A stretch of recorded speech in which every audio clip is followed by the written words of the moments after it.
What's up to our friends in Iceland in the Morten Andersen Fantasy Football League? We're back revisiting you guys, checking in, seeing how things are going. We're going to run through and review the teams again, where you're at compared to your draft, go through the standings, give a quick update, and probably talk some more shit at you. Once again, thanks for letting us do this for you. We've been having a blast. Here's our first check-in, so we're excited to get into a second round of these. I'm Zach, if you remember. Then we got Alex and Hunter here today, and both of them were here originally. I don't remember who was our fourth originally. I think it was Drew that day. It was Drew, yeah. Regardless, it's just the three of us today. And I guess without further ado, unless anyone has anything else going on? No. All right, cool. Yeah, start at the bottom with the deplorables. Which, pretty fitting, huh? Last place, the deplorables. Yeah, if I remember. Oh, no, sorry, you go. All right, I was gonna say the one thing here is like when we were just talking pre-show, it's like there's one team here that's clearly the odd one out, and it's the deplorables. Everybody else is fairly close in scoring, actually. 11 teams to be pretty close is really fun. But there is one deplorable here, and I'm sorry. And we got Patrick Mahomes, captain, going down with the sinking ship. This is terrible. I'm so sad. Pretty much. It's very fitting that he drafted Kyle Pitts, though. Oh crap! This is so true, though. And we also mentioned pre-show that, or actually Hunter did, about Jamar Chase and T. Higgins. Take it away, Hunter. Well, I think we talked about, the first show, how drafting Chase and Higgins was probably not the best idea. And, I mean, it's been a pretty bad run out for both of them. And Chase had a couple of good games. Obviously, that one huge game. Higgins had one usable game. Other than that, he's had, 3 or 4 points or less, in every game since then. He missed a game. He's been a pretty big bust there. But even so, I mean, I think that just kind of goes what we were talking about, how just taking two really good receivers like that, even though they are both really good in their own right, taking them on the same team when they're on the same team in real life is just tough for them both to be viable for fantasy. Just when you're spending that much. So, yeah, I mean, that's not looking too good. I still think that trying to trade away one of them, trying to trade away Higgins right now is probably really tough. I don't know who would want to take him. But if you were able to try to trade away one of them, try to get someone of equal value just on a different team, I would probably try to make that move. But, the receivers as a whole, Davis, he's actually been okay. He's had 2 bad games, but then 3 or 4 pretty good games. He's still a receiver 2 or 3. I think a receiver 3 now in the year. But yeah, Jacob Myers, he's been pretty good for you. He's been great, man. He was a great value for sure. It looks like all those guys that he has on the team he's drafted, looks like no trades from what I'm seeing. So all of them either drafted or picked up from free agency. He hasn't made any trades, so maybe something we could work on. But yeah, and then Rashee Rice, he's looking kind of promising. Starting to. He's really efficient when he's playing. It's just he's not playing a ton is the issue. But At some point, the Chiefs just have to realize he's their best receiver and just start playing him more. Now with Justin Watson out, maybe they'll start playing a little more. But yeah, that's my thoughts on the receivers. I don't know. What about you guys? Yeah, I like Rashee Rice. I just don't think he's ready to be in your lineup yet. Yeah. Because like you said, he's not playing enough in real life at this point. But with both, he's not exactly a super exciting redraft guy either. Right. He's a guy that you're stashing on your bench and hoping that maybe in the second half of the year they start using him more and he breaks out. But it sucks you have to start him this week because you got Jamar Chase and T. Higgins on a bye. Yeah, and having to start Kareem Hunt looks like in the flex as well. Yeah. The thing about the running back. thing about the Chase Higgins situation is unlike for the Jaguars, you got the Calvin Ridley Kirk thing where it's really easy to if you hold both of those guys, let's say, which once again, why would you? But for them, it's so much easier to predict. It's pretty much like if you're playing a heavy zone team, like like go for Calvin. If you're playing a man team, you go for Kirk. With these guys, that's not how it works. It's like impossible to predict with those two. This season obviously looks like it's just play Chase all day. When comparing the two, but yeah, it's not like a situation where it's just easy to predict which of those two is going to be the guy on a certain day. I am impressed with Gabe Davis this year. I gotta say it. Like he's been way more consistent than I ever would have thought.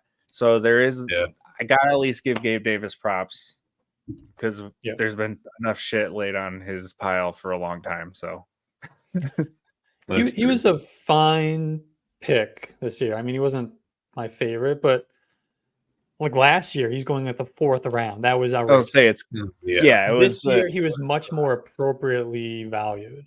Mm-hmm. Yeah, exactly. It was and he's producing at that 7th, 8th round ADP value. He's doing what you would expect. In that late of a pick, you're taking a guy who's in that good of an offense. Like, yeah, that's cool. Right. Yeah, I mean, the receivers as a whole, it's really not that bad of a room. Just trying to get rid of one of the Bengals guys for sure. But, like, I mean, obviously Mahomes, he's Mahomes. But then the running backs, I mean, Kamara, he looks pretty solid for PPR. I don't remember if it's PPR or not. But if it's not, he definitely doesn't look as good. I believe it's half. Half? Okay. I mean, it's better than standard, but still, he had like 13 catches last night, something crazy like that. Yeah. Derek Carr's AC joint is Alvin Kamara's best friend. Yeah, I would. That's who I would be putting on the block here. I don't think the amount of catches that he's having is sustainable. Mm-hmm. The only problem here is, I guess, before we move on, is when you get stuck in that big of a hole in redraft only, what is the incentive to trade? Like, there's nothing, and that's my one gripe with redraft. Yeah. Well, he's only 2 games out from 6th place. I'm assuming 6 teams. I'm assuming 6 teams make the playoffs. That's true. That's a good point, though. He's 1-5. The 6th place team, 7th place team, they're 3-3. You're only 2 games back. You're not over. Not totally dead in the water yet. You have Mahomes. You have Jamar Chase. Maybe Kyle Pitts starts to break out a little bit. He's been okay the past couple games, at least. Last couple weeks, yeah. I think the main thing to do here would be to try to trade for a running back because, like, I mean, Carr, he's fine, but like I said, or like you said, Alex, I don't think he's anything like amazing. The catch is definitely not sustainable as a runner. He's not going to get you much. And I mean, other than that, it's literally Algier backup, Hunt backup, DeMarcano. I mean, backup, and that's even with Connor out. So just like, I mean, you got to get some running back production. So I think if you're this desperate, you're this low, maybe you put Patrick Mahomes on the block. Not the worst idea. Maybe somebody wants a quarterback. Look at the waiver wire. I mean, Jared Goff's available. CJ Stroud's available. Why don't you just stream one of those guys? At this point, when you're in that spot, you're going to have to take a swing. So, yeah exactly. Sure. I mean, the guy who's in first right now has Stafford, so maybe he wants Mahomes. You never know. All right. All right. 11th place, we got the Presidents. And this is, like I mentioned at the top, we're pretty much just looking at all solid teams the rest of the way. You guys, like, bravo to this league, man. Like, you guys are legit, like, 11 teams deep of parity. And that's pretty sweet. Are they equally good at fantasy football or are they equally bad at fantasy football? That's a good point because I feel like I remember we were talking a lot about how like a bunch of draft missteps. Yeah, that's true. Party and Hardy at their lake house or whatever. Like hell, yeah. Well, most of them except for who was it that was like asleep the whole time? Didn't do anything. I forget which one. Logandar or something. That's right. Yeah. I was gonna say Horny Joe, but that's just because I want to blame Horny Joe. I love you, Horny Joe. All right, let's talk about the Presidents. this is a pretty good team, man. I mean, you're able to get Sam Howell. And at this point, he's a better starter in fantasy than Trevor Lawrence. Because if you had told me ETN was going to lead the league in touches, I would have said you're absolutely insane.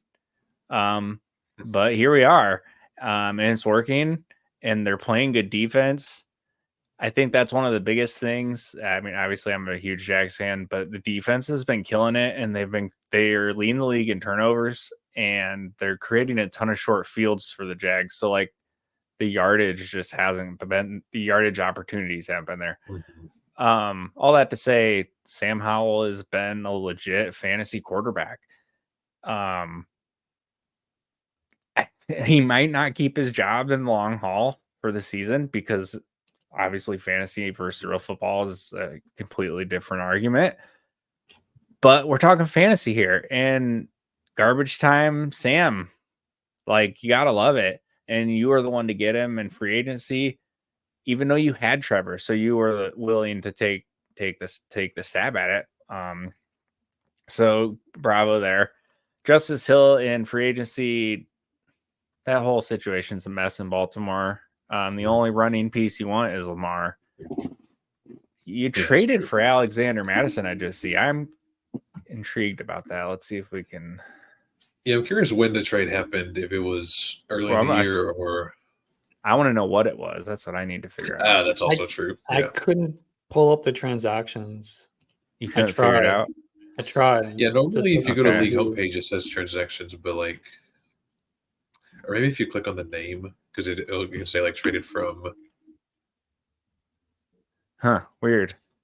But if he it was also recent, picked up Olave. I don't mind trading for Alexander Madison, even though I don't think he's a very good running back. Okay, so actually, his value drops so much after the first couple of weeks. I just found out what the trade was. I don't know if you guys are gonna like it. So he traded away. So you see that he also just traded for Chris Olave. He traded away. This is literally yesterday that this trade happened. Traded away Debo, it's spicy. Let's Pollard, go. Debo and Pollard for Madison and Olave. What are your thoughts? I don't hate that. No, I hate it. No, I hate it. I'm not a fan of that. You're giving up Pollard for Alexander Madison and Chris Olave, who's underperforming. I mean, it's the Madison for Pollard part that I am not is what does trip me up. But like the Olave to Debo thing, I don't necessarily hate. Right. I'd say Olave's target wise. I'll take Olave over Debo, but Pollard is a huge. Drastic difference, and Tony Pollard is underperformed, but that role has been elite. I think he leads the league in red zone touches. Or he's right there. It's up there for sure, yeah. I don't. It's not something I would do, but I don't hate it as much as like initially sounds. I hate it. It's fair. It's fair. We're looking at strong ass receiver. Where did you find that transactions? So if you just click on the blue name, if you click on the team, or actually you don't have to click on that. You can just click on the player name and then scroll down, and it says like recent transactions with this player or something like that. And then it says all transactions with this player, and then it says when it happened. And so that's good enough for the rest of them. Oh, okay, that's cool. Awesome. So thank you. I guess I have just found something else that makes me like it less. Is he also has Michael Thomas, so we're looking at the double wide receiver stack again. Yeah, see that one's not as bad because you're not paying as much for them, but still, it's not ideal. But with that said, this is a great wide receiver room. Amon-Ra and Keenan Allen. I love these dudes.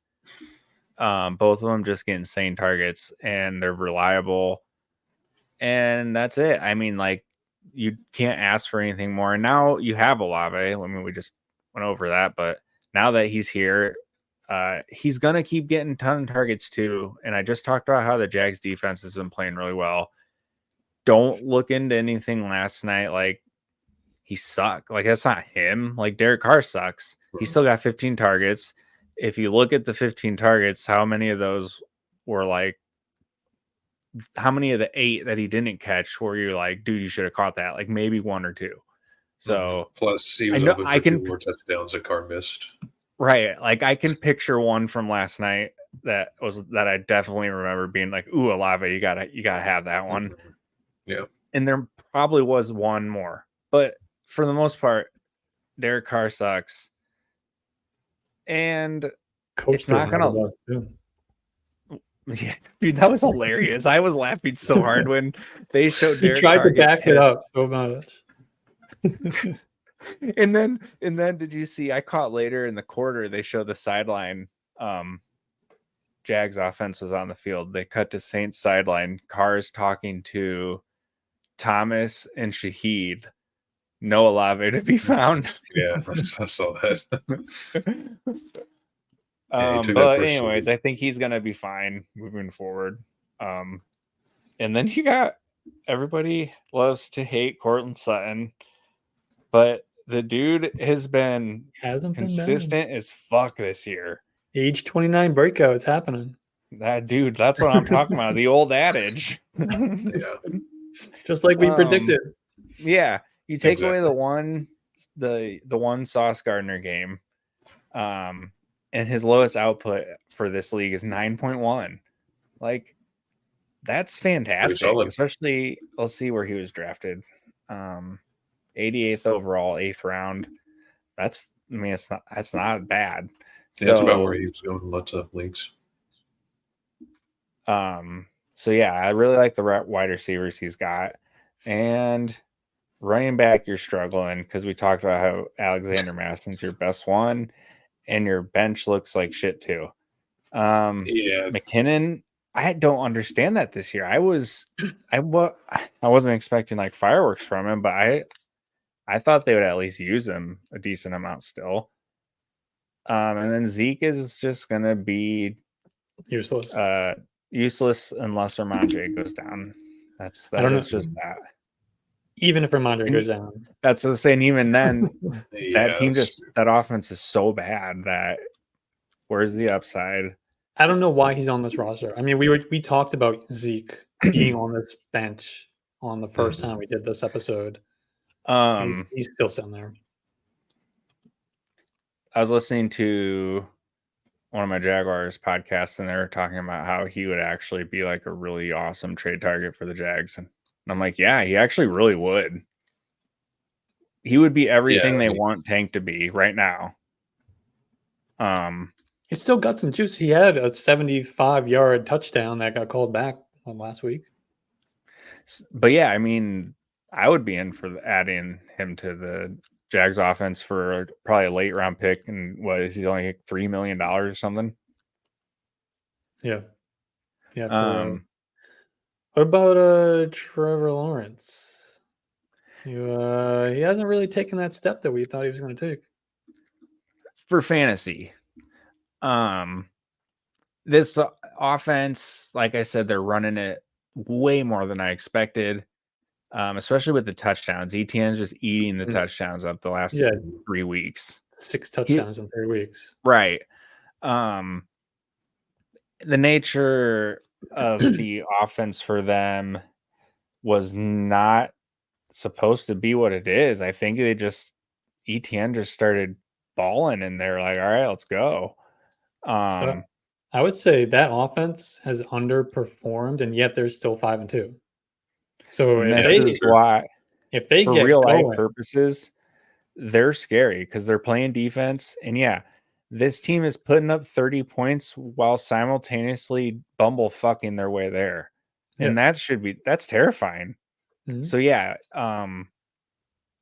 if the offense finally gets going, Trevor is going to produce better for fantasy. But also he could just produce like he has been, because there's so many games in Trevor's career already where he throws for 210 yards for 2 touchdowns, and Herbert and those guys are throwing for 400. But like when you go watch Trevor's game, it's like immaculate. It's just he's like playing. He is the quarterback who for real life he's just tearing people up. But I guess his fantasy upside is capped. He's never going to be that guy who's just throwing 350 a week. Yeah, it looks like it's. Well, if you flip the touchdown luck, if that swings from the running game to the passing game, he is going to be, the top 7 guy that we projected him to be. And also, like I mentioned, they've capitalized a lot on short fields. So you take the touchdown luck that he hasn't had, combined with the fact that they're not given the chance to put together long drives as often. And yeah, you're missing out on a ton of points. Yeah, for sure. I expect that to come around at some point. I mean, that's just how it is. I mean, and I'm also not a fan. I'm sorry, I was saying I'm not a fan generally of having 2 quarterbacks a season long, but I think in this case, I mean, that's fine. Like, because you probably can't really trade Lawrence for much right now, even if you wanted to. But you just kind of hold him, and then just kind of stream both of them, him and Hal, for whichever one has a better matchup until Trevor Lawrence kind of proves it. But yeah, I don't know. I would probably keep him, I guess. See, I think for this guy, if I were him, I'd be looking to add a better running back, which he obviously already tried to do. Yeah, okay. The strat, looking at his roster, the one for one positional swap is odd to me. I would have taken my strength at receiver and just used that for like a wide receiver for running back swap or something. Yeah, but before Pollard, I mean, he had like his running back room was like looking not too bad, but now it's like, well, he needs to get a running back because they're not good. Yes. Yeah. But yeah, and that's about all I got. That about does it there. Bad boys of that place, Breeze Holt. That's my best guess. This team is 1-5. How is this wrong? I was thinking the same thing. I was thinking the same thing. I mean, okay, they even Lamar, got like, I get that Jahmyr Gibbs hasn't been like the thing we want yet, but you have Zach Moss, who has been a monster so far. Somehow. I know Saquon has been hurt, but you have Pacheco who's been the steady Eddie. So you've pretty much had 2 solid running backs all year. You got Zay Flowers, who's been great. Puka, the absolutely home run free agent out of the season so far. Brandon Ayuk has had some monster games. Garrett Wilson is quarterback proof. Oh, yeah, he's on the bench. Yeah. Well, I guess Godwin is still doing fine. What is going on? Yeah, that makes no sense how this team's 1-5. I mean, all of them were drafted too. It's not like he traded for any of them. Like, he's had them all. I mean, I guess because Saquon missing games and Gibbs, maybe I think they missed at the same time. So maybe that week, I don't remember. But still, yeah, I don't know. It doesn't make sense. Yeah, you had some injuries there. Saquon, Gibbs underperforming, but then you had Zach Moss.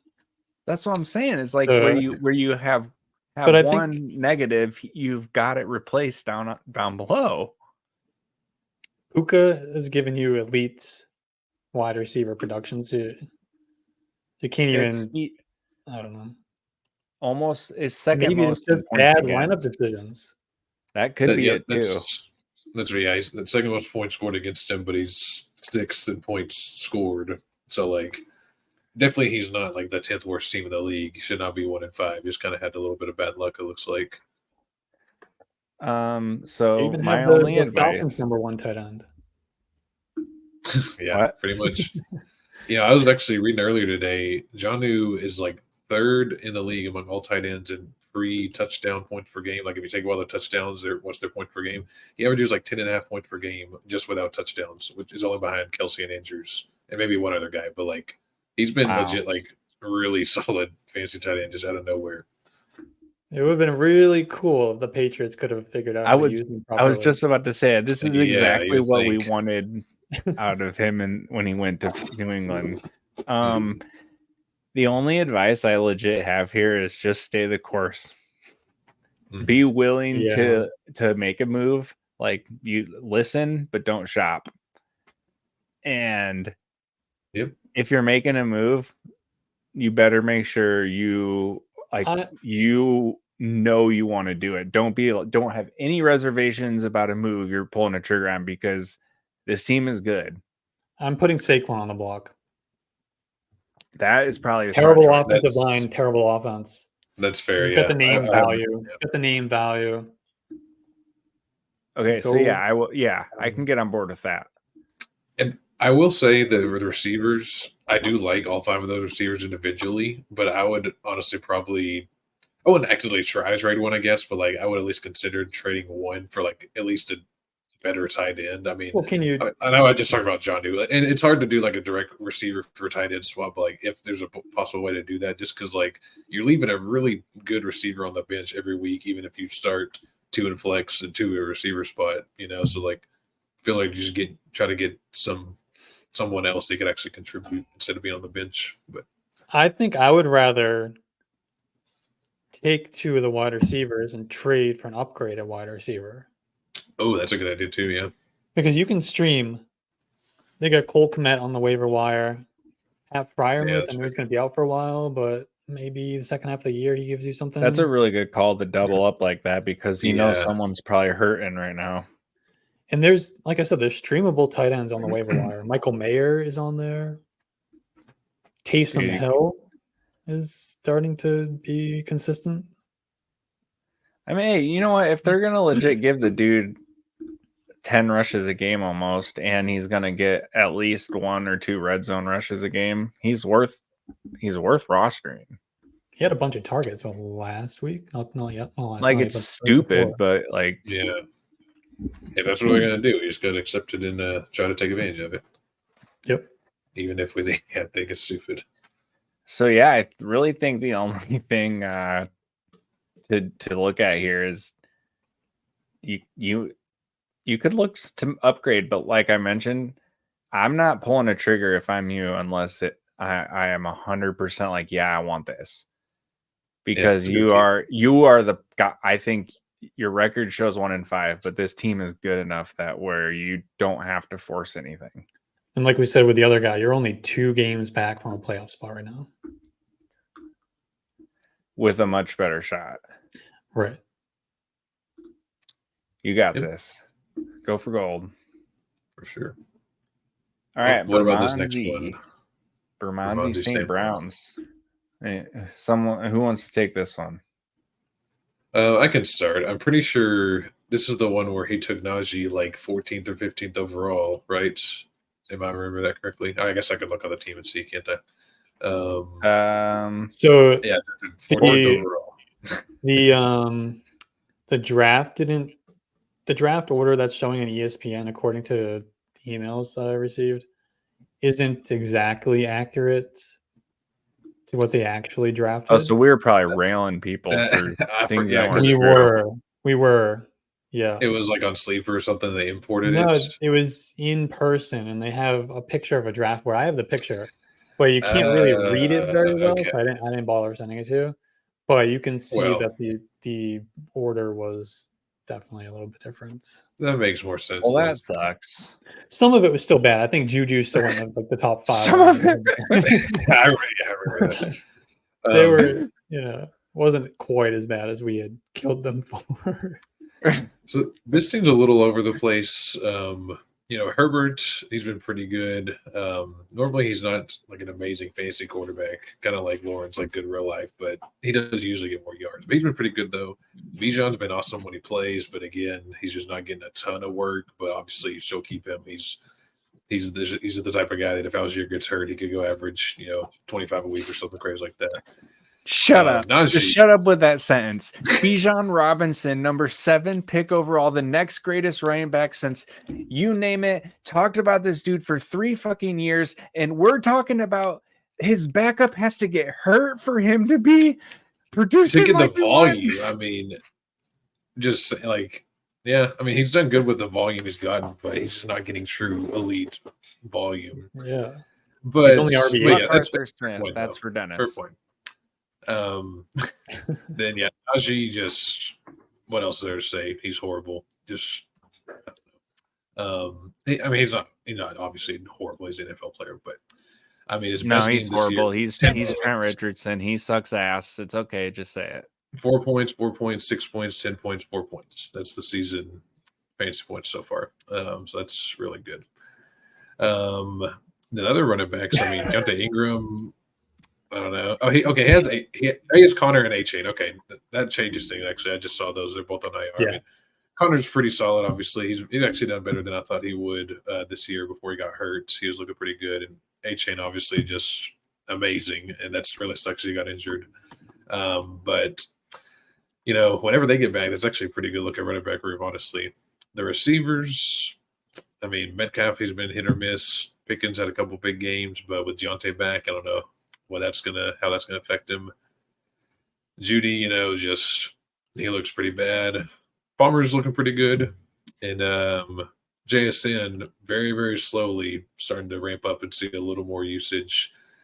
But again, this having two receivers on the same team, which I'm not a fan of. So, and then Njoku's just kind of been disappointing, but I don't know. That's my takes on all the players. What do y'all got? This team is toast until James Conner and A-Chain come back. Yeah, It's bad. You have no ceiling players at all. Not even Bijan. Well, maybe Bijan, but even he is scoring as the RB12 in fantasy points per game. Yeah. I'll say that Steve Smith would fucking tear this team apart, full of bunch of just a guys. Yeah. Yeah, that's looking like it. I mean, do you guys think that he should maybe try to trade one of those running backs for to a team that can afford to take the IR spot for try to get an instant impact player now? I think you take you have to a receiver and a running back, and you go for a stud receiver. Mm-hmm. So this guy was caught up in a cheating scandal at one point. That's right. Yeah, I remember. Yeah, maybe. And he might have to revert back to his old ways if he's going to have a chance. Yeah, I mean, maybe just do something like trade HN and Pickens for HN and Metcalf, maybe for a stud receiver. I don't know, but I think something like that. I think trading HN is probably the swing you got to take. Yeah. As sad as that sounds. Right, because let's say he comes back and he strains his hammy in his first game back. I don't know.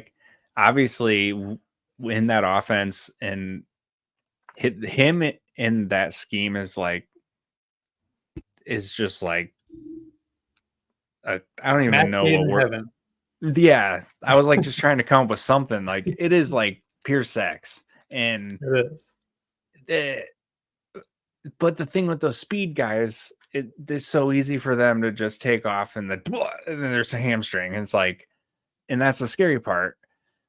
Now, while we obviously chase the upside and you want that because those are the players who send teams to finals and win championships, but you need more star power, more firepower. And I think he's the type of chip that would bring the return. And like I mentioned, there is a total world where HN comes back and is another just a guy. But I mean, probably not, but it's possible. I think you could probably get quite a bit in return for a Bijan trade. I agree. And probably more than his production so far. Because of just the name value. Everybody loves Bijan. I would trade Bijan and Pickens. That's the combo I would probably offer up to someone. Yeah, you could probably or HN get an elite, one of the two. With that trade, you could probably get an elite wide receiver and probably an RB2 back with it. Right. Yeah. But yeah, this team's gonna need an upgrade, I think, to make a playoff push. Yeah, you need somebody who's going to give you some top 5, top 10 weeks. Somebody who can win you weeks.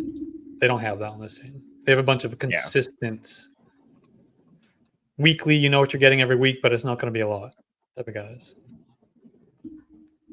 And sitting in the standings, they're actually the second lowest scoring team, so that adds up. I think like we mentioned with the 12th place deplorables, you've got to try and take a huge swing here if you want to fight your way back. Anyone else got any thoughts? I think that's it for me. All right. My personal favorite team name, the Gainesville Grinders. Urban Meyer. I remember thinking this team was going to be damn good. Yeah, this team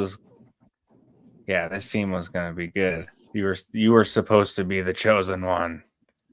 Yeah, he's on my list of contenders that I had as well. But I mean, Hurts has been obviously really good still, but I'm gonna check his game log for my gut is telling me he hasn't scored quite as much as we want. No, he's been good, but he just hasn't had like any huge games. He's still like the QB2 on the year, I think. Yeah, but he's not breaking fantasy football like he was last year. That's it. And like he was a slate breaker last year, to where if you like he had those games where it's like Hurts 35 points and the other guy's just screwed. Especially for you here, you have Goddard who's out this week. But when you have the slate breaking quarterback and one of the guys he's throwing to together, that's always just like unfair. This is a nice 1-2 punch at running back so far. Well, I mean, not so far because Eckler's been out. Moving forward, I think we're going to get murky waters in Washington running back room. The snap share has started to trend down for Robinson, but I still think he's every single week. Yeah, it's just been odd. It's been like no Commanders running back has led the team in snaps in back-to-back weeks since week 1 and 2. That is so fucked. Yeah, it's just a mess. It's so game. Part of that's like that's the thing. So I think Robinson's gonna be like he's gonna be a fine startable fantasy asset from here on out. I don't see he's not gonna have those pop weeks like he did weeks 1 and 2. But he's also not just gonna be a pile of crap the rest of the way, and that's there's something to say about that. I'm not a Zach Evans guy. I'm not touching any Rams running back at all. Like, who are you if you had to put your money on one Rams running back? Who's it going to be? Royce Freeman. Me too. Royce Freeman. We've seen him do stuff in the league. Like there's proven track record there. Miss me with Darrell Henderson. I know that he just got picked up, but he was on the street. He would be second for me. I would agree. I'm putting Evans last. The way McVay is talking him up already this week. And I don't trust any one of those dudes to get like regular lead role. So yeah, I'm just not. For me personally, I wouldn't touch the situation. But Zach Evans is underwhelmed in every step of his career. I think one of them could take over as the guy, but it's just impossible to know who. I say that just because McVay generally likes to just pick one running back and stick with him. So, like, if one of them does well early, then maybe he just does stick with them. But, like, yeah, there's just no way to really know. I would say probably Freeman as well, just because he's at least been active on some of the games while Evans has not been active. And obviously, Henderson and Gaskin have not been on the team. I mean, Henderson has before, but not this year. But yeah, I mean, Evans probably most talented of the bunch. But if the coach doesn't trust you, and pass protection has always been an issue for him. I was just about to ask why he's probably not going to play much. So, because correct me if I'm wrong, Freeman is a plus blocker. Like he's a pretty good blocker. Yeah, I mean, pass protection. Yeah. I mean, I could be wrong, but for some reason I want to say he's at least he's an above average pass protector. Yeah, I mean, McVay usually likes to get running backs, obviously that are talented running, but he always likes to try to get good pass protectors too. But yeah, it's just murky. Gainwell's starting to show a little bit of life, but I think Swift's won the job. We're pushing into week 7. There's no more questions to be had about stuff like that in a situation where, I guess, obviously, the Rams situation is different, but like in a situation where the proof is in the pudding, like DeAndre Swift's been the guy, that's not changing. This is a decent wide receiver group. Obviously Tyreek is the dude, and you traded for him. I'll have to go find that. What we got here? So it looks like he's traded. This is a trade, guys. This is Friday, October 6th, so we're probably talking week 4, I think, maybe. It's Tyreek for Brees and CD. I think at the time that was a fair trade because that was before Brees I had think any that's good games and CD was kind of in a slump. So I think that was fair. I think it still is honestly looks good now. Like I love Brees and that's pretty good. I think it's a good trade for both. Tyreek's Yeah, I think it's fine.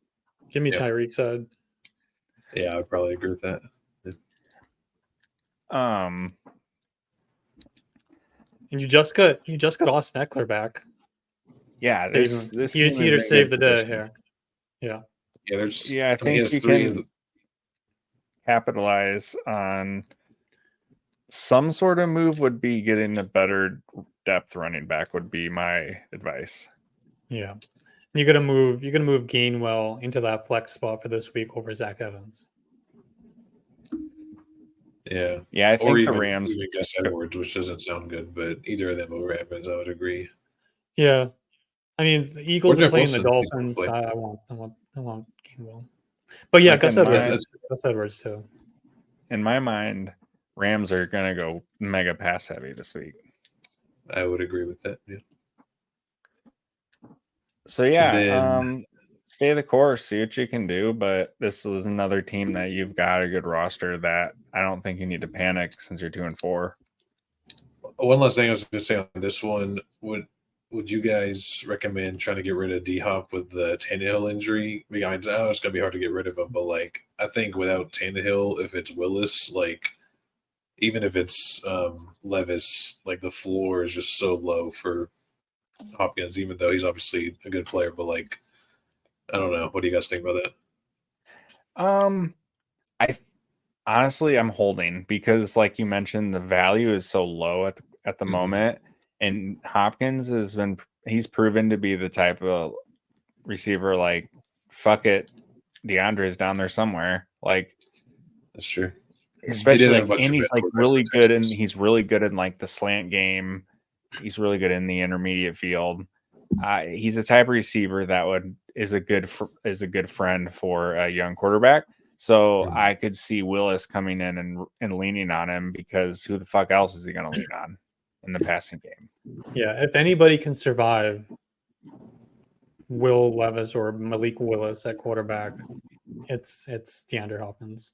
Now, don't take that as a ringing endorsement, but right. I'm just saying that I think he's worth more than what you could pull back at the moment. Right. Agreed. Okay. Bogota Osos. This team, I remember we also thought was a pretty solid one. This is the team that didn't draft a quarterback or tight end. That's right. Oh, yeah. And then he got the best fantasy point per snap quarterback, and then he gets put on IR. That's really sad. Off waivers. Oh, shit. He probably listened to us, too. Look him up. Man, that really sucks for him. Yeah. I mean, at least he got Brock, who has been playing at a quarter as a QB1 right now. Yeah. So at least he was able to salvage that. And getting Nico has been huge for a free agency ad. Yeah. I love that. I love the Tajay Spears stash and redraft because if Henry gets moved, that dude's going to be a home run down the stretch. Yeah, I agree. I love Spears.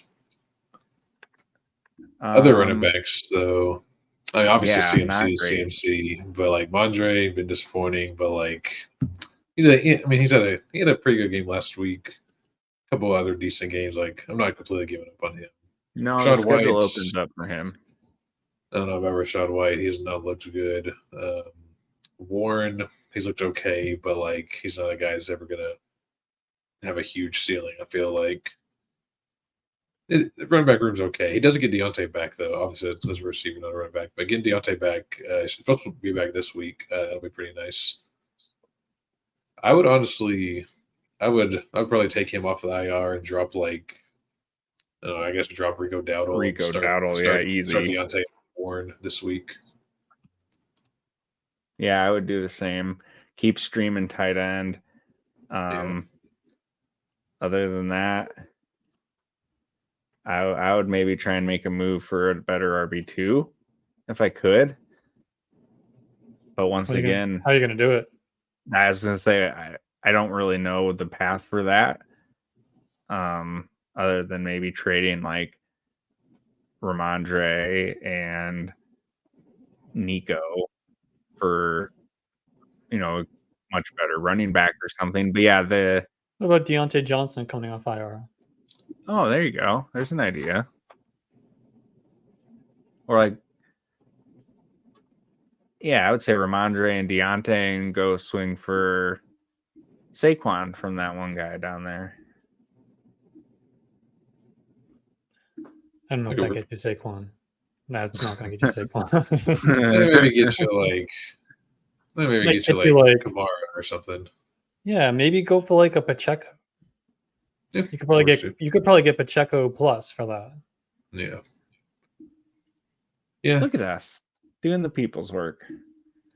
Overall, though, I mean, pretty solid team. But yeah, I would probably make one of those moves you guys suggested. Yeah, Rashad White's been disappointing for those of us who loved him. But he had the role. He's had the role. He just isn't performing at all. No. If only his rookie efficiency numbers told us that. Hey, he was the most efficient of the Buccaneers running backs. At least we can blame it on. I tried to blame it on the offensive line. Okay, that's fair. That's fair. And the offensive line has been equally as just. It's not been good. I was just laughing that hard about it because he was the best running back over Leonard Fournette, man. Hey, Lenny was good at one point. Yeah, at LSU. Yeah, all right. We got the Legion of Doom here, another 3-3 team sitting here at 6th place. And now, which this is kind of actually crazy because except for the number 2 team, the rest of the playoff teams are the top 5 scoring. So that kind of evened out here. I'm a little confused here why we're sitting on Jordan Love yet. I think he probably picked him up to stream this week with Dak on bye and then going against the Broncos. Oh, maybe? Dak. Okay. That would make sense, yeah. I didn't see Dak when I first skimmed the roster, and then I saw Jordan Love free agency, so I'm like, what's happening here? Okay, so yeah, that's fine. I'm okay with that, yeah. It's a pretty good team, I think. Yeah, it is. Really. Although we need some running back depth. We've severely need a running back depth. Yeah, that Chubb injury sucks. If he had Chubb, that'd be an amazing running back room. But yeah, that's a tragic injury for this team.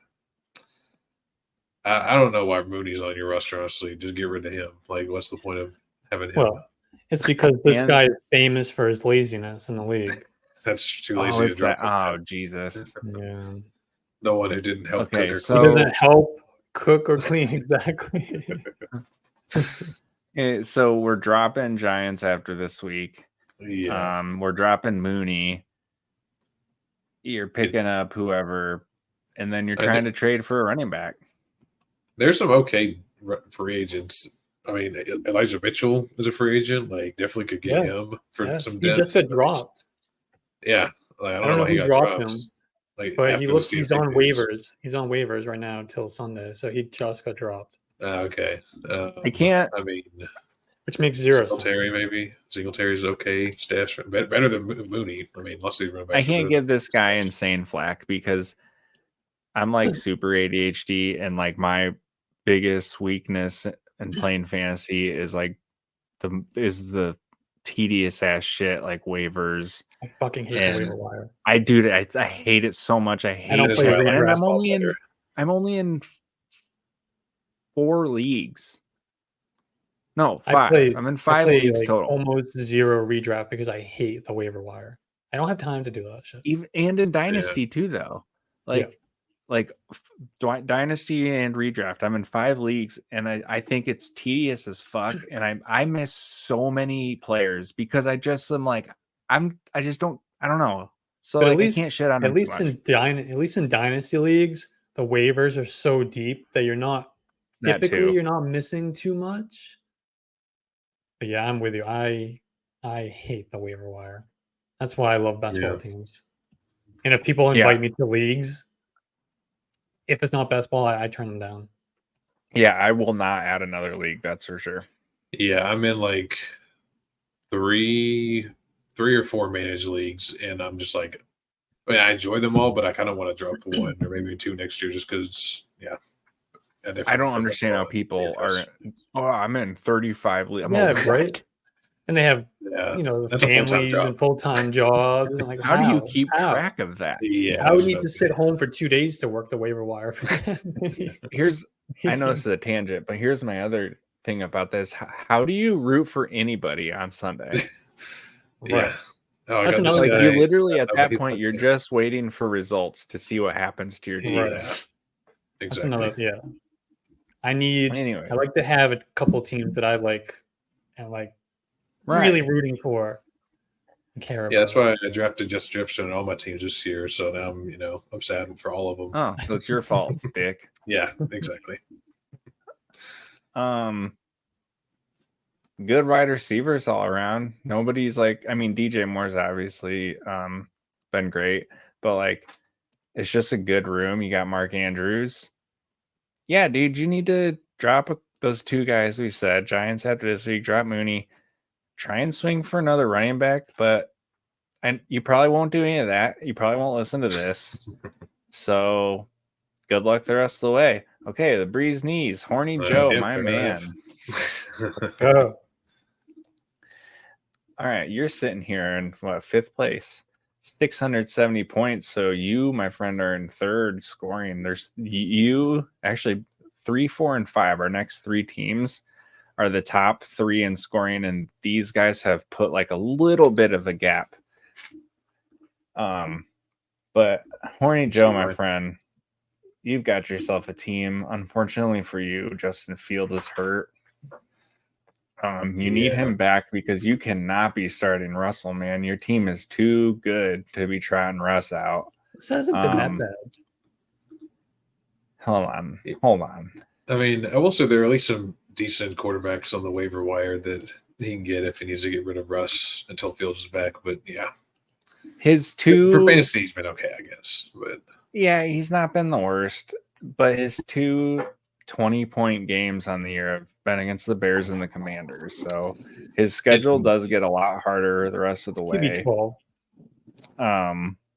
In that Commanders game, like 6 or 7 of the points came on that last second deflected Hail Mary. So oh my god, I forgot about that. That was hilarious. Only to miss the 2-point. That was incredible. Classic. You should go shopping at quarterback for Mahomes because and I don't even know what never mind. Let's shift topics here. What kind of deal does Mahomes even look like in redraft? Because I started to like maybe try and say who, and then I'm like, I don't even know what you could do in redraft because you don't have assets to trade, and at this point you would have to trade ETN. I'm not making that move. Yeah, I was gonna say I don't think I would. Sit with Russell. He's QB 12. They got to pass a lot because they're always trailing. Justin Fields will come back. I think you're okay there. This team is 4-2 with Jonathan Taylor. He hasn't been able to start him yet. Cooper Kupp, first 4 weeks wasn't in this lineup. Aaron Jones has missed basically the whole year. Yeah, it's pretty impressive.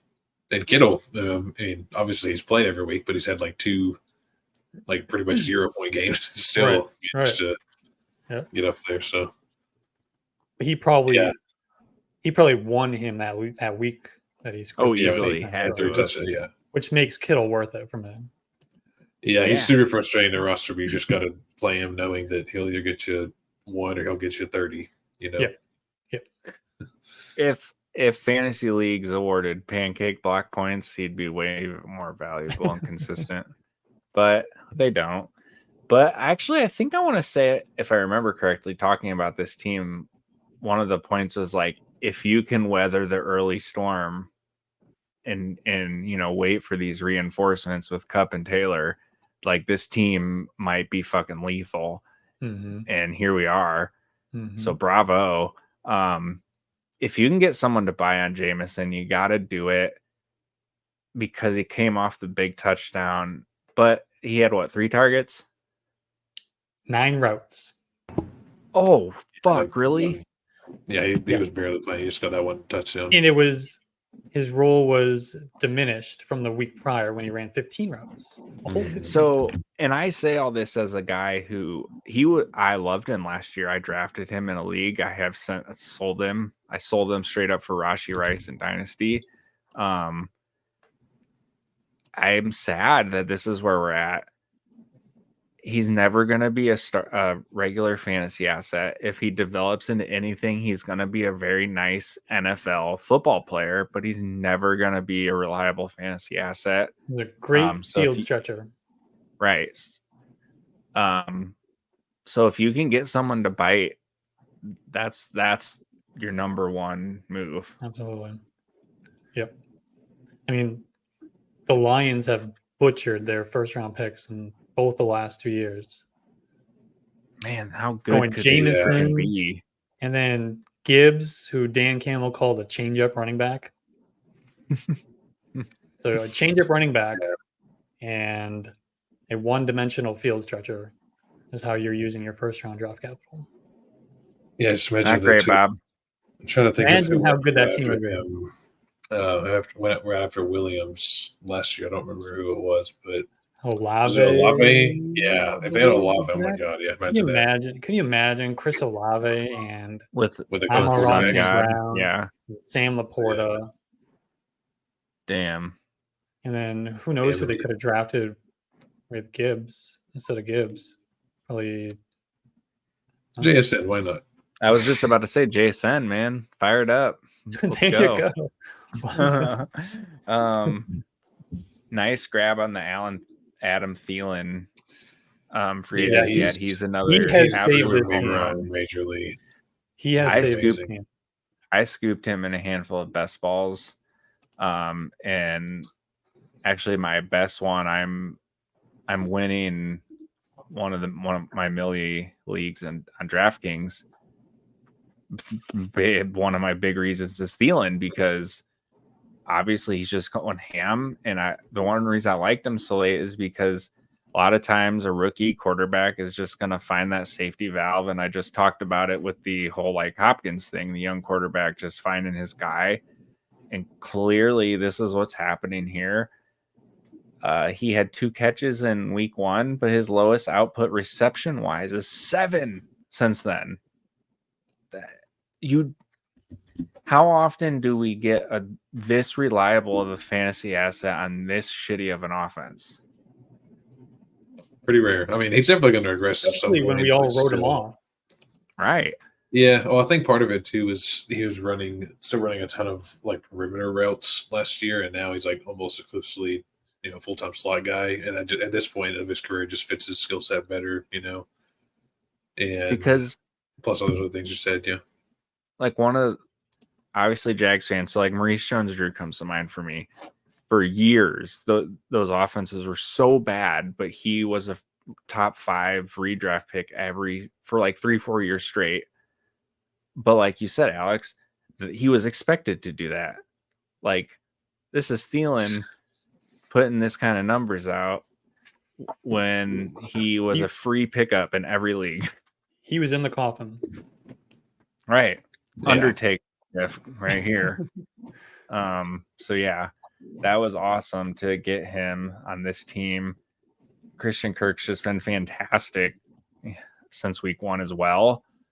The Jags offense just looks so much better when they're flowing through Kirk. And AJ Brown is just I love him so much. He is such a treat to watch. He's so damn good. He has, was it 4 games in a row of 125 yards or more, I think. Bananas. Now Devonta Smith is gonna miss some time. I love AJ. I don't think so. No, he's good to go. He did miss I thought he practice. was missing this week. No, he's cleared. He missed a Oh. couple practices, but they said he's good to go for Sunday. But still, Oh, either way, well. I mean, AJ's Never still mind. gonna- I could have swore I thought he was missing. Okay. Well, maybe you fell for the fake Schefter that I fell for earlier today. Yeah, I Oh. saw that. I apparently got Scheftered. God damn it. Throwing through the roof. Roshan Johnson was cleared from concussion protocol. Wheels fucking up. And then fake Schefter got mine. Dude, I legit Yeah. tinkered my Fell for that DraftKings too at lineup first. for Roshan, and then later I saw he was out, and I'm like, wait a second, I thought he was playing. Yeah, I was like, shit. That's tough. Sad. Mhm. Well, anything else on this team do you guys have? No, it's good. This one's got a nothing shot. Except, I was very right about Christian Kirk, but we can move on. That's true. You sure were. No, I won't. The Calvin Ridley situation right now is gone way too far, and people are like, drop him. Time to panic. I'm like, no, not panic time yet. Like, heavy man team who has Marshawn Lattimore, who is notorious for other offenses just completely avoiding. I saw rankings this week that had Michael Thomas rest of the season ranked ahead of Calvin Ridley. Oh my Even god. I wouldn't do that. Even I wouldn't do that. That's Yeah. insane. Yeah. So like, He's a top 30 wide receiver rest of the year. He's not going to be the elite guy that everybody wanted him to be. But he's a top 30, inconsistent, but he's going to give you weeks. there is legit Calvin Ridley panic. Like people should be panicking about Quentin Johnson right now. Quinn Johnson. Talk about a victory lap. But yeah, Christian Kirk is good. I love him, dude. That catch last night, and there was like one adjustment he had that I don't know. He just was weaving on that yak, and that was awesome. I loved I it. jumped out of my chair. I was celebrating. It was so cool. I was celebrating. I care yeah, more he's about my good. takes than my actual fantasy team, so I was rooting him. That's fair. And then Al Michaels fucked with my head. Did he score a touchdown? Did he score? I was like, what? Al Michaels. Yeah, I was like, how did he miss that? Like that was so clearly a touchdown. I mean, I know. to be fair, he was about 10 yards to the boundary. Yeah. Yeah, dude. Al Michaels is horrible now. Poor guy. He's lost his eyesight. He's lost his mind. Yeah. He's just there for the paycheck at this point. Yep. All right. Let's see. We got love this game. Hold on. This is a team name change, I think. Somebody changed team names, yeah. I don't remember this. I don't know what the original was, but oh well. Anyways, here you are, 5th place. Just lied. I lied, 4th place. And I just mentioned you are in this top tier of scoring teams so far. But you also have the benefit of one of the lowest points, actually the lowest points against. So at least you are one of the top scorers. So if someone tries to come at you with that argument, you can shut them down. Gino and Kirk is a fine pair. This is another instance that I'm cool rostering both and just playing the matchups.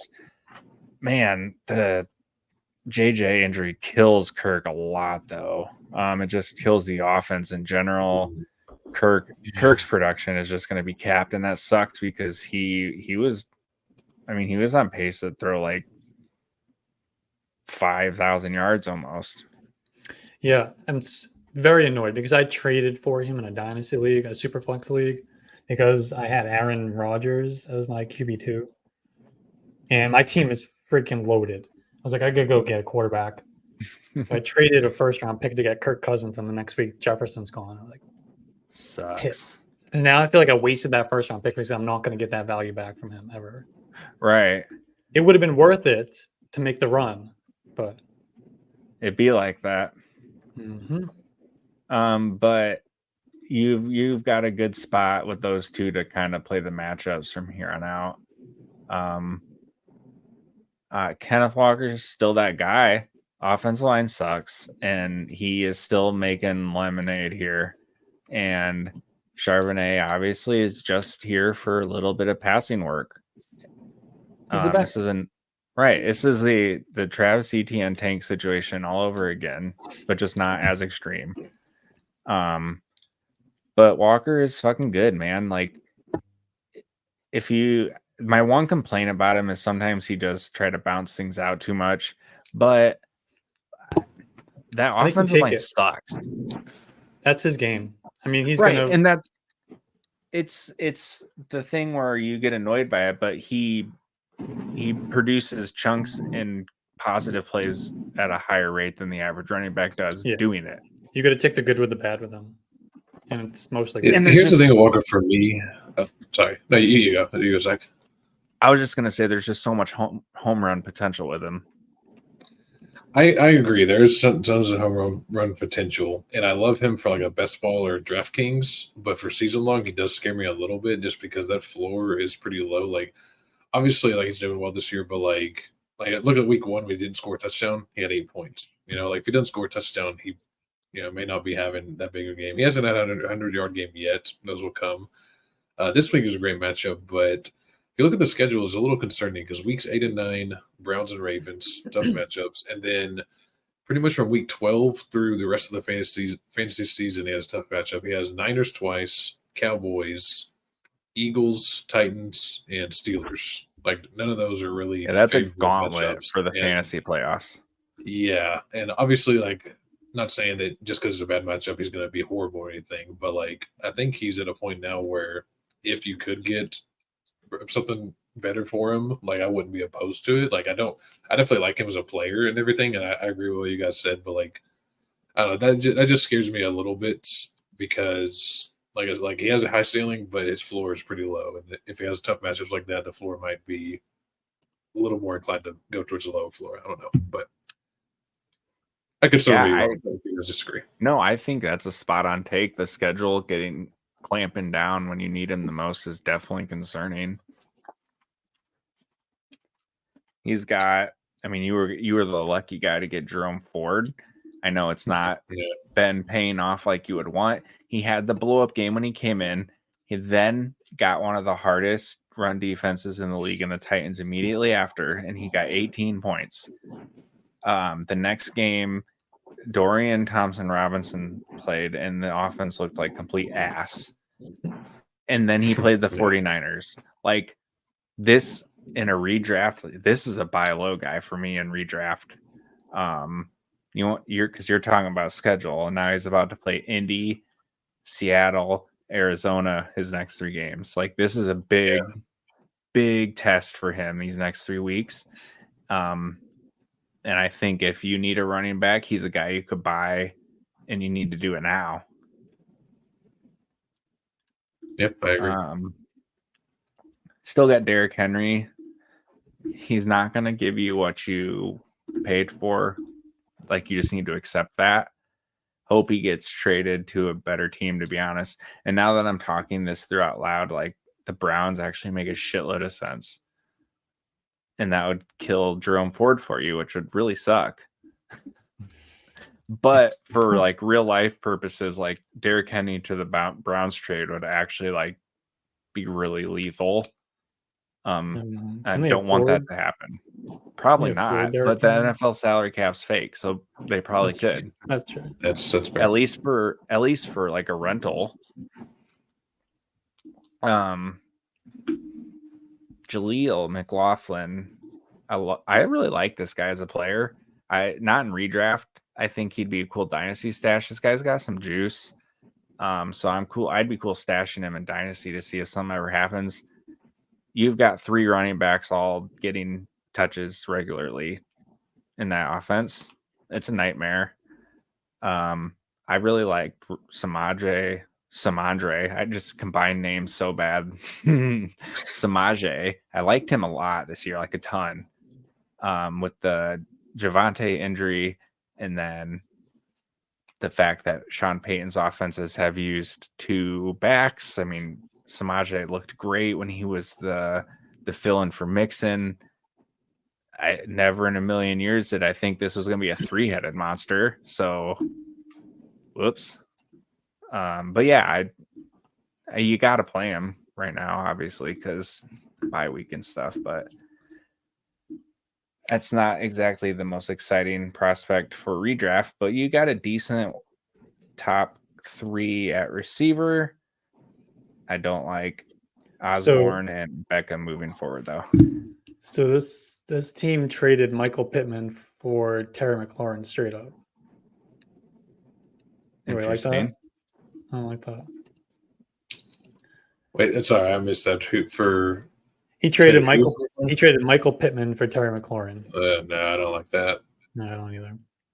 I mean, I know Pittman had a couple of games recently, but like, I mean, McLaurin, his whole season's been except for the last one. Well, he's had a couple of good games, I guess, but Pittman's definitely been better this year. I'd rather have Pittman the rest of the season. Yeah, he's had double-digit targets almost every single week. Yeah. And now with Minshew at quarterback, it's going to continue. Yeah. Sure. With Minshew, the rest of the way, I like Pittman more than if AR was playing. Yeah. But, yeah, that is a little unfortunate here. But, they did it, so we're living with it. I love Evan Ingram so far this year, man. He's not the pop guy, but he has gotten you. I'm pulling him up right now. Every week. 7 points every single week in a position that's usually a dumpster fire unless you have one of the studs, and he hasn't even caught a touchdown yet. Yeah. Like these are like, this is like a backbone of a championship team, like an Evan Ingram type, where you just know that you don't have to worry about him all year. Yeah, he's tight end 5. Yeah, and that's just a clutch pick. You don't need to worry about a backup until it's his bye week. Your bench is pretty bad though. Yeah. That's my complaint. Because like your starting lineup's good, but you're in some trouble for if you rack up some more injuries and as the bye weeks keep coming. Get rid of OBJ. Yeah, why is he OBJ on the roster? on the team? Yeah. Mm-hmm. Yeah, so there's the bench needs upgrading here, I think, is my biggest critique. Yep. And I think maybe like a Kenneth Walker trade could help there. Maybe. Or Derrick Henry trade. I'd rather trade away Derrick Henry. That's. Especially the wheels could completely fall off Derrick Henry. If Henry gets traded in real life, I'm trading him before he even starts with a game with that team. Because there's going to be so much hype. Mm-hmm. That would be when I pull the trigger on Henry. Where would he go that you would be excited about? Cleveland. But he has Jerome Ford. That's what I'm saying. Like, I was talking it out loud, and I'm like, oh, damn, actually, Cleveland, like, that'd be pretty dang good. I think if I went to the Baltimore. I was just about to say the Ravens. That would probably be my favorite spot for fantasy. Like, because already his pass catching would still say the same, of course, but he should just have way more touchdown opportunities, probably. Well, I mean, Lamar would take some away, but like still, they'd be in the red zone like twice as much. Defensive coordinators would be shitting their pants in an RPO game of Lamar and Derrick Henry. Yeah. And then you have Andrews and Flowers out there, but yeah. Now I want that to happen because that would be fun. Yeah, that would be pretty fun. All right, top 3. Oh, sorry, unless y'all had something else for. No, I didn't. I was about to move on myself, so go ahead. I got the Troutwood Twats. Looking at the team, I'm honestly a little surprised that he's 4-2 and third in points scored. It looks like there's been a couple of trades though, so I'm about to look and see like who was. He must have been the one who traded. Oh, he traded for Pollard. Wait, he traded for Pollard. So he traded away for Pollard Madison. and Devo.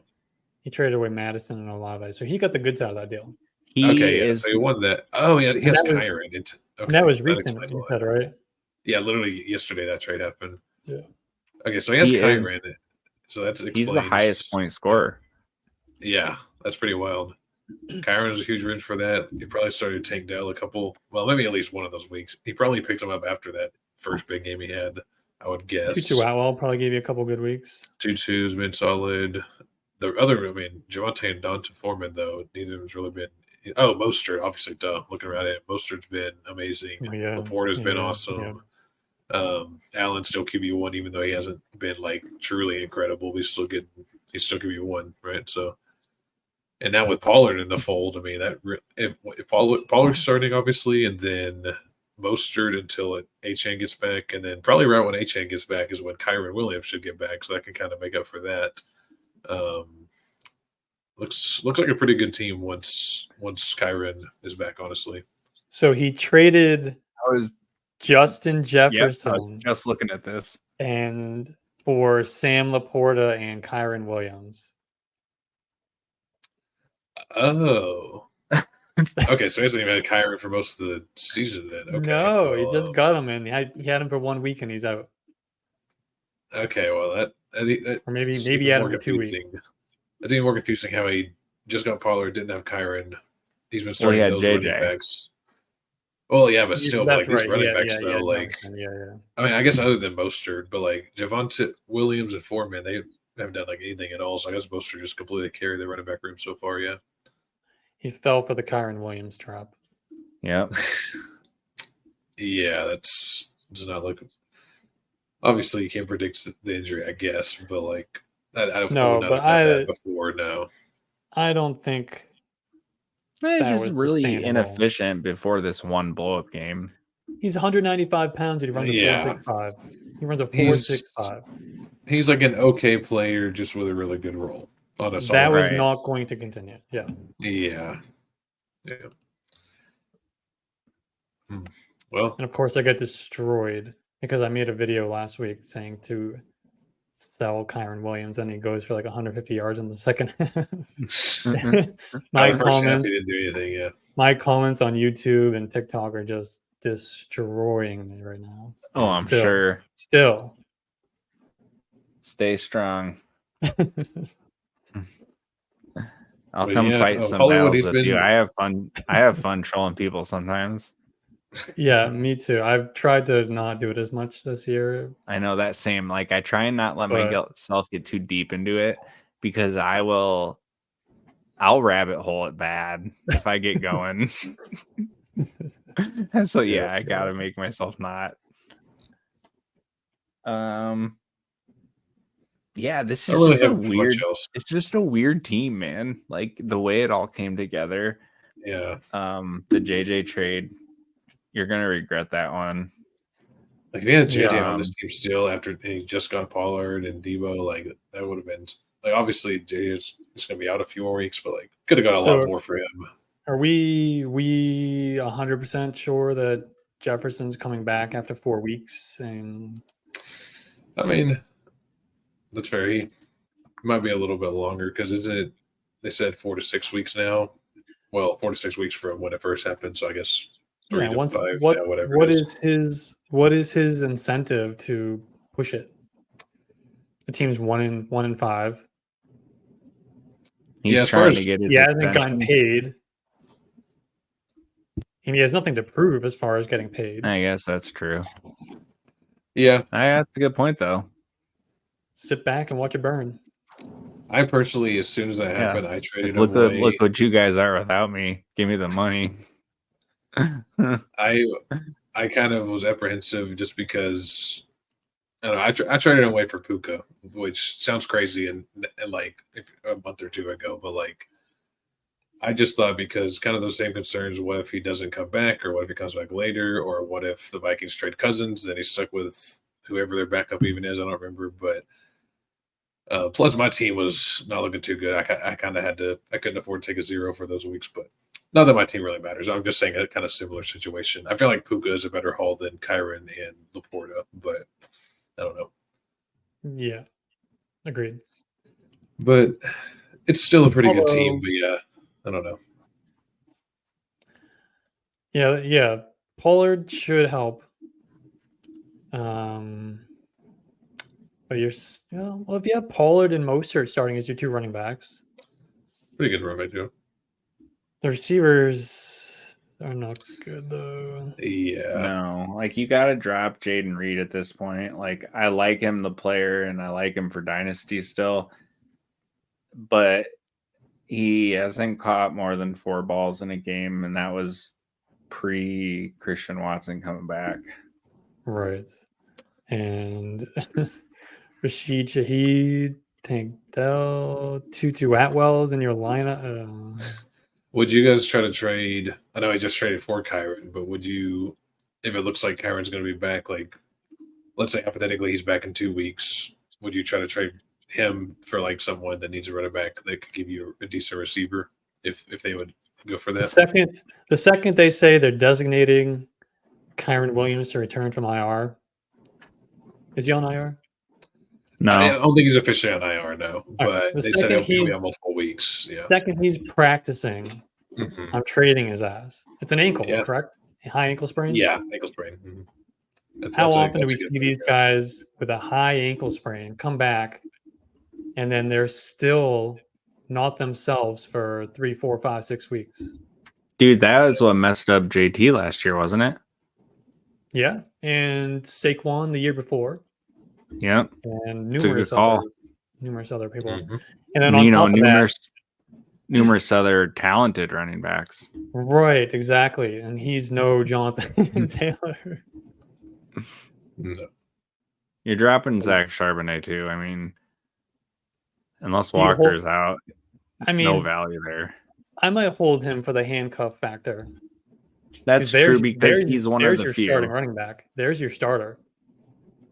That's true because there's only a Walker. few handcuffs at running back left to where you know that it's going to be legit role. Right. Until True. Pete So, yeah, Carroll that's true. decides to hand the ball to DJ Dallas 20 times a random week. But God damn it, Pete Carroll. Well, yeah, this is last top 2. Oh, sorry. This team's obviously got a shot. Josh Allen, looking at he's got the Chargers and then the Patriots semifinals and championship week, so that's good. I like that. just That's nice.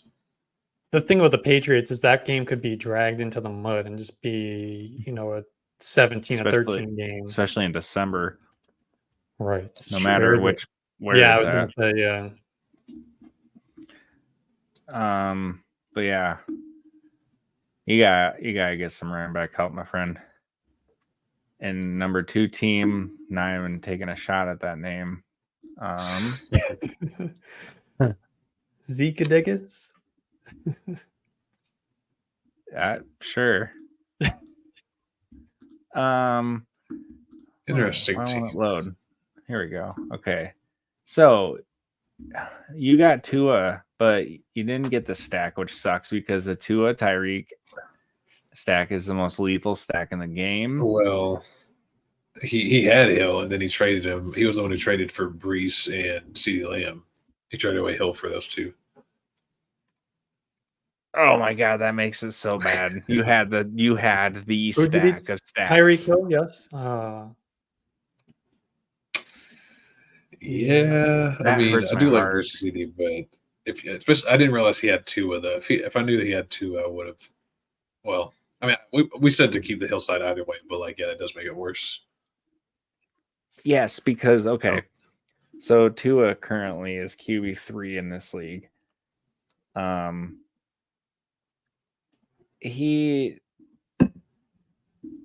is the slate breaker at wide receiver, and he just does it so frequently. And then you just get the points with Tua on top. It's the most unfair stack. Yeah, he's on pace to crush the yardage record. I've been long on the Tyreek train that in my home league a couple seasons ago. I said I would we were talking about if you could draft who would you start your team with at receiver if you could? And I said Tyreek, just because of what he does scheme wise and like just what he presents. And everyone said I was nuts. I'm like, no, this dude's different. And then he goes to Miami and does it. And I still hold the opinion that I'll never go big on Twitter with this opinion because I just get absolutely roasted. Tyreek's the league MVP. It's not Tua. How many receivers, if you took Tyreek off the field and replaced, would yield the same product in that offense versus if you took 10 other quarterbacks and replaced Tua? I can't get there with him being MVP. So if you Offensive player of the year, for sure, take Tua off the field, what's their record versus if you take Tyreek Hill off the field? They're still winning games with Tua and Jalen Waddle. They're not winning games with Mike White and Tyreek Hill. Yeah, but see, I don't think that's how you can look at it. I think you got to look at it versus like a league average standpoint. If you replace Tua with a league average quarterback or replace Tyreek with a league average receiver, which team is better? I think it's the Dolphins with Tyreek and the average quarterback. But how much above average is Tua? Because if your theory is correct, Tyreek Hill makes Tua. Yeah, that's what I think. I think Tua is like an above average quarterback at best. Like that's just who he is. I don't think he's elite. And that's like my whole point. Okay. I disagree. I don't think he does anything by himself that separate him from the other quarterbacks at the top. I think that he is completely like he is lock on to like, and he does a great job of anticipation. He does a good job of ball placement, timing, all of that. But when you disrupt what he does well, he's toast. There's nothing about Tua's game that elevates the others. It's the scheme that is elevating everyone in that offense. It's not Tua. I mean, I think it's a little bit of everything. I mean, the scheme definitely helps, but like, it would definitely not be as good with some average. I don't know. Can't think of an average quarterback right now. I don't know, like Jimmy Garoppolo. Sure, yeah. I mean, that would. They're still winning. I mean. My point is, what's the record? 5-1. You really think Tua Tagovailoa deserves MVP over Josh Allen over Patrick Mahomes? Still, no, not a chance. But he deserves. I didn't say he should be MVP. Yeah. Oh no, I still think Tyreek would deserve it. I would fight that one until I die. We can say that one for another time. A whole nother podcast. Tyreek's the beast. Seriously, look at the one touchdown he just scored this week. All Tua had to do is snap the ball and just throw it. Because Tyreek is going to just run, and by the time he gets there, he's going to be 6 yards past his defender. He's the best wide receiver in the NFL right now. Nobody's arguing that. Yeah. But he's not the MVP. Here's one thing I think we can all agree on. One thing I think we can all agree on is this team is down pretty bad at running back this week. Starting Antonio Gibson, Latavius Murray, and Jordan Mason. And I mean, really the whole season, other than Brees, yeah, but like at least he has Brees for the rest of the season. But like, I mean, yeah, Damian Pierce has been a 0. And he just lost his military last week. Yeah, he just lost his job. And then Mixon has been a horrible disappointment. God. So this team has Jordan Mason in the flex, where Elijah Mitchell is sitting in the waiver wire. Are you guys playing Jordan Mason over Elijah Mitchell? No, I would definitely play Mitchell. I mean, okay. I think last week the whole how Mason got a few more carries. I think that was just because Mitchell was still coming off injury. Yeah, first game back. Like Mitchell, they've shown that they trust Mitchell to carry the work whenever he's healthy. Mitchell is the Kyle Shanahan style running back. Yeah, 200 pounds, great speed. I feel about Mitchell how I feel about Gus Edwards versus Justice Hill. It's like, take the guy who the team has trusted and played for multiple years straight in this situation. So yeah, Team Mitchell there. Well, I do like Yeah, that he Rex. traded Terry McLaurin for Michael Pittman. Yeah, that was nice. That was a good move. Kind of makes up Michael for Pittman. trading away Tyreek. Yeah, that one still It's hurts. just the fact that you had the stack is what I can't get over. I know, right? Yeah. Was Don't this drop the Jaguars defense. I'm guessing you picked them up to stream them for the Saints. Actually, you didn't. You've held them since post week 2. It looks like so. Good job, because they're forcing turnovers and they're just playing really good defense. So there's always a couple defenses that pop up on the waivers that are weekly starters, like startable weekly, I guess, that you just never would have thought. And as a Jags fan, I never would have thought this either. But here we are. So there you go. Yeah. I'd say for this team, obviously being set with Hawkinson at tight end is great. One of the very few tight ends you can just set in and not have to worry about it. But yeah, the running backs that's really rough. I mean, I don't even know who he would trade to try to upgrade a running back because he only has 3 solid receivers. Because I mean, Rondale was even on a roster. I mean, I don't know. That's kind of tough to.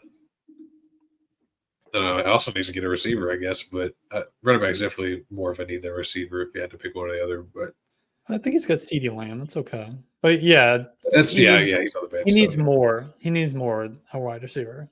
You're right. Yeah, I mean, I'm sure it'd be really hard to even trade Joe Mixon. Who would want him? But if you could convince somebody that he's getting volume on a solid offense and just overlook all the negatives about him, maybe try to get him for I don't even know what would be an equal value for him. I'm looking at some other running backs right now, but I would trade him away for Jerome Ford, honestly. And that might be a hot take, but I would do that straight up. Or Mixon. Yeah, I would trade away Mixon for that, or even I don't know. I'm just kind of looking. I don't know if the Camaro owner would do that. if the Camaro owner would definitely do that. I don't know. Just some options, but yeah, I would try to get rid of Mixon. I'm just looking at Brees here because I was thinking about this Tyreek trade. I'm like this Tyreek to a stack, as we already mentioned. The blow up weeks there, you just how do you win as the opponent when you're facing that stack and they go ham? You just can't. And so I'm thinking every week. Right. Yeah, so I'm thinking Brees has to just explode at some point. And semifinals week, he has Washington, who has a really good front seven. They actually stop the run pretty well. They just get torched and through the air. And then championship week, he's got the Browns, best defense in the league. Yeah, that's not good. So that is also just makes that trade even worse to me. Is when you're going to need Brees the most. He's got tough matchups, and CD. I love CD, and he is going to probably end up as a top. He'll end up as a top 10 guy, but his ceiling is capped because of the offense. They're going to spread the ball still. They're going to run the ball. Yeah, you can't trade the unicorn, man. Yeah, that was a mistake for sure. And I guess I kind of get it. When you look at it on paper and you see CD and Brees, you say, hey, I'm getting a badass running back or a badass running back plus another alpha guy. I get it. I feel the thought process in there on your side, but yeah, Tyreek is just too much that guy. Tyreek would have won you the league. Right. And especially because you could have been sitting on let me look here. Ridley has Tampa Bay week 16 and then Carolina week 17. He could easily have blow up games in one of those for you to go with Tyreek. Yeah, you traded for Pittman, so the prospects are looking good there. You've got Hawkinson the rest of the way. He's just going to be a good steady Eddie. you had a solid roster all around to sit on the explosion guys. And I think it's going to bite you. Yeah. 100% agree. All right. Let's move on to Shrek. Swamp Ogres, baby. 6-0. This, when I looked at this roster first, I was like, I can't believe this team is 6-0. Like, this is this is kind of weird, but whatever. Well, they had oh, this sorry. is the team that had Kyron Williams, right? Yeah, I was about, you're about to say right. that, okay, so Kyron and Laporta. He had Kyron and Laporta and just traded. Okay, away. that makes sense. So, especially makes sense since he has Kelsey to trade Laporta away. That makes the trade look better for him. I was gonna say that does, that works out really well. And now that you've got JJ sitting there, that could be that push you need late. You're gonna get Montgomery back at some point. I know we probably talked about how much we loved Smith and Adams as a top two. Hopefully Adams just starts seeing some more volume because he deserves it. Like, he's one of the dudes that if he's gonna sit there and bitch to the media, like, he's like, just listen to him because he's fucking right, man. And he's got the track record to go out there and be that, to go complain like that. Like, some guys do it and it's like, shut the hell up. Like, but there are some dudes like him where you're like, okay, yeah. Like, miss me with Jamar Chase saying I'm always fucking open. Like, I know you're a badass, but you're in year 3. Like, you know what I mean? Like, there's a little bit of that there with Jamar. But with a guy, well, yeah, right. But you know what I'm saying? Like, but when it's a guy who is caught 100 balls 7 years in a row and he says, why am I getting 3 a game? Yeah, I'm gonna listen. Yeah. I think the volume will come. Yeah, I wouldn't be worried about I wouldn't be worried if I had Adams. You need to be big time worried about Devontae Smith's mystery Adam Schefter hamstring injury, though. No, it was a legit hamstring injury. It was just he was cleared. God, see, this has got me all fucked up. He was injured. I don't know what's right and what's wrong anymore. Yeah, he missed Wednesday, had limited sessions Thursday and Friday, but now they're saying he doesn't have any injury designation, like he's full go. Right. Is Darius Slay playing? I'm not sure. Because I thought he wasn't, and now I think I'm getting Scheftered, fake Scheftered. I don't know. Because if there's no Darius Slay, Tyreek Hill is gonna go extra ham. It's gonna be. He'll go ham even if Slay is there. That's what I'm saying. Yeah, he's gonna go nuke. I'm a little worried to see him go a rough stretch. Yeah, I mean, just while waiting on JJ Montgomery to get back, it's definitely not that good of a team. Like, once they're back, amazing, but gotta survive. Thankfully, though, you're 6-0, so you can afford a couple of losses. You're almost guaranteed to make the playoffs at this point. But obviously, you don't ever want to lose if you can help it. Burrow, maybe he's had a couple kind of bounce back weeks, I guess. So maybe really just that one, I guess. Last week didn't do that much. If you can just figure it out, like, then you could probably drop Stafford if Burrow ever figures it out. We'll see. Bourne's been pretty decent. Just by default, like the only living body on the Patriots that can catch a pass, I guess. Barely. Barely. And then Downs, he's looked okay, but like he's not breaking the slate or anything. They better tank that game. I'm sad to report that Juju is not rostered any longer. Man, that's probably the worst pick of that draft. Well, does it say when he was dropped? No, I'll find out. Was it after after we shit on that?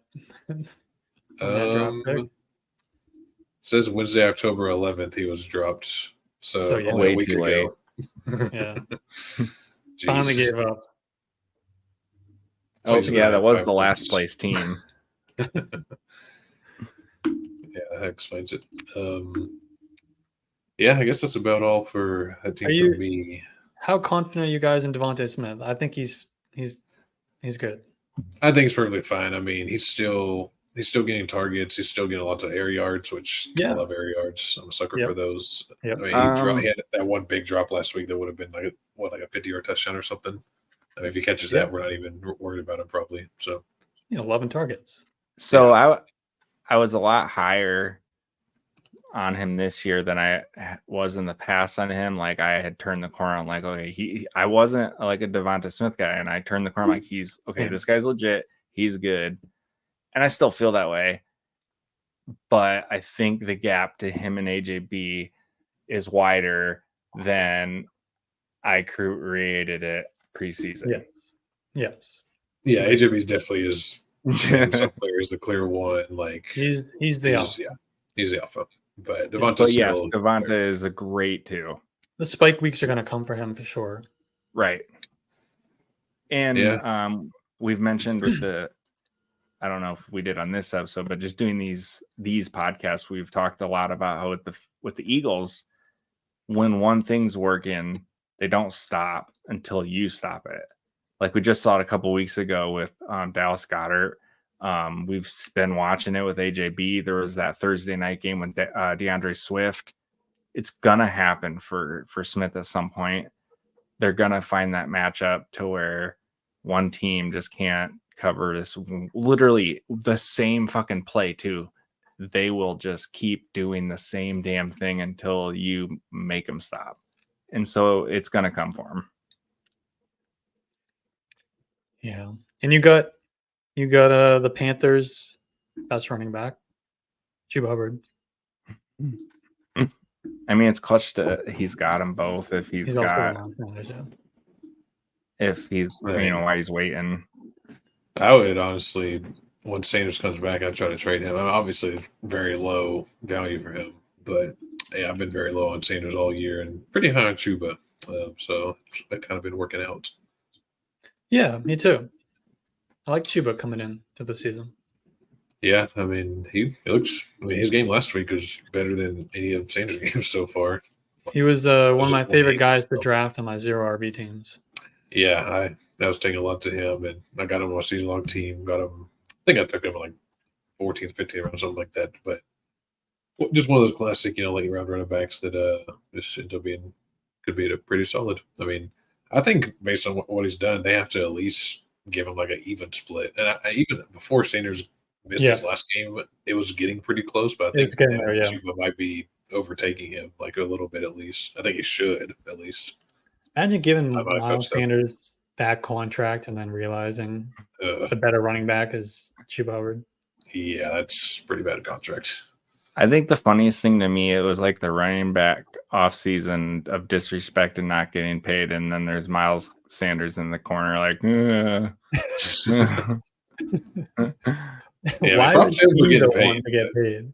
Yeah. Of all the running backs to pay, it's Miles Sanders. That whole front office has screwed up this offseason completely. Yeah, they drafted the wrong quarterback.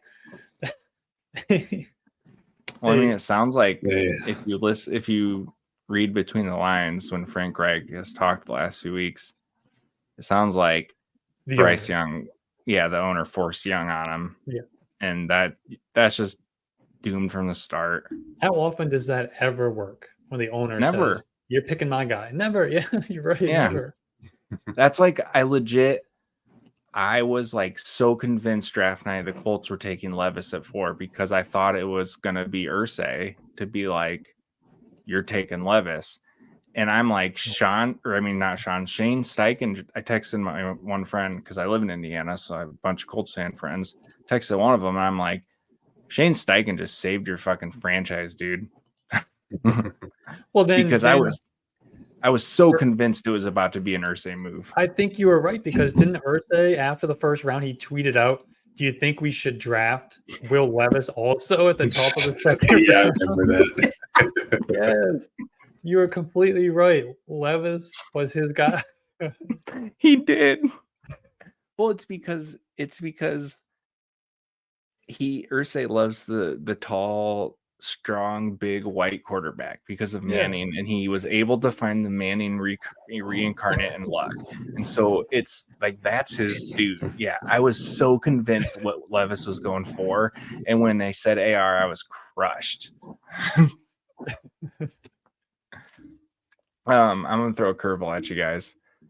Instead of picking a team who you're gonna pick to win, you're gonna tell me one team who's currently not in the playoffs who has the best shot to sneak in and win instead of picking a team who's already in. That's fair. I'll go last because I always do this where I say, hey, we're gonna pick teams and I'm gonna pick blank, and then everyone's like, you dick, I was gonna pick. I wanted that team. So I'll go But now last. I'm unprepared. So Hunter, you're up. A curveball. I just decided on that right now. So I mean, I'm well, not I feel prepared like either.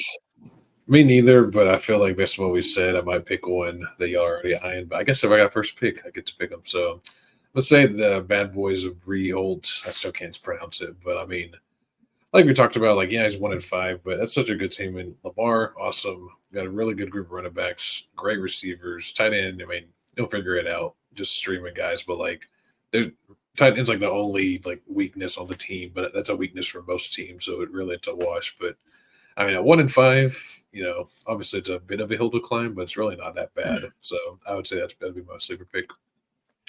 Yeah, it's Gainesville Gators or Grinders, whatever. Gainesville Grinders. I mean, they're 2-4. You got Jalen Hurts. Austin Eckler just came in to save the day. Mike Evans, you the one who made the trade to get Tyreek Hill, the league winner, not MVP. Tyreek Hill. I mean, after that, it's a little shaky, but I think, you patch that together, you get some consistent production from DeAndre Hopkins. Yeah.